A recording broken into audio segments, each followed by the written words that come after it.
বিসমিল্লাহির রহমানির রহিম। আসসালামু আলাইকুম ওয়া রাহমাতুল্লাহ। একটি মোটিভেশনাল ভিডিও যে আমরা কিভাবে আল্লাহর উপর ভরসা করতে পারি। শুরু করা যায়।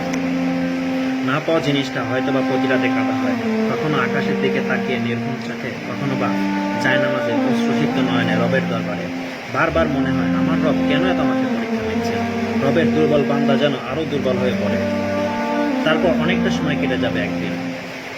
একদিন মনে হবে জীবনটা আমার পরিকল্পনার চেয়েও আরো পরিকল্পনা। সেদিন সেই পরীক্ষার দিনগুলো স্মৃতির পাতায় উকি দেবে। মন জুড়ে তখন বসন্তের হাওয়া বইতে থাকবে। সেই পরীক্ষা যেন আজকের আনন্দের গাঢ়টা আরো গাঢ় করে তুলেছে।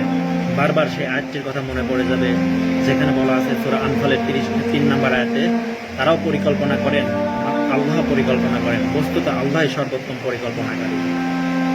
তার উপর পূর্ণ ভরসা রেখে দাঁতে দাঁত চেপে রেখে সবর করে যেতে হবে। নিশ্চয়ই আমার রবের অত তো কখনো মিথ্যা হতে পারে না।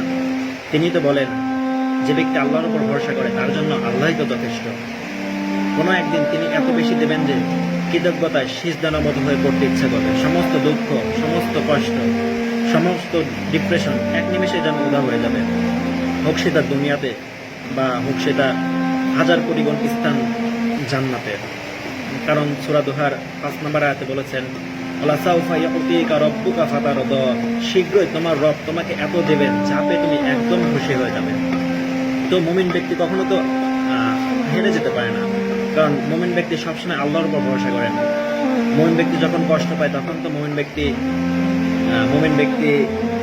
সবর করে, এবং যখন দুঃখ পায় তখন তো সবর করে, আর যখন সুখ পায় তখন তো আল্লাহর উপর কৃতজ্ঞতা প্রকাশ করে। কারণ মুমিন ব্যক্তি সবসময় হয়তো প্রতিনিয়ত বলতে থাকে, হাসবুনাল্লাহু ওয়া নি'মাল ওয়াকিল, আমার জন্য তো আল্লাহ যথেষ্ট। তো আমরা কখনো দুঃখ কষ্ট আসলে কখনো হেরে যাব না। আমরা সবসময় আল্লাহ